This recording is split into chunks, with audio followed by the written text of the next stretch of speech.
kayo sa video, kuya. Hi. Yumi, say hi. Say hi. Say hi. Hi. Hi. Hi. So, hello mga palangga, magmerienda tayo. So, yun nga, yung merienda namin today is kamote Q and banana Q and kape. Kanina, yung ulam ko is tuyo and kamatis. This is the realization na hindi lahat ng VA mayaman. Hindi lahat ng VA masarap yung kinakain. Hindi lahat ng VA is Instagrammable yung paligid. That is the reality. One point. Iba-iba kasi yung mga VA natin. Yung iba nag-start as VA na medyo may kaya na sa buhay.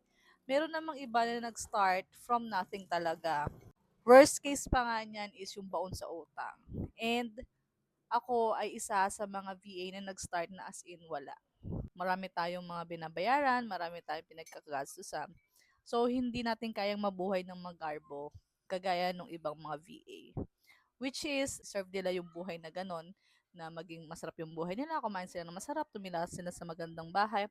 They deserve it for all the hard work. Pero this video is just a reminder na yes, we exist. VA na simple lang yung pamumuhay. We live simple, we live happy as how it is. And I am. Magmerienda tayo. Bye-bye!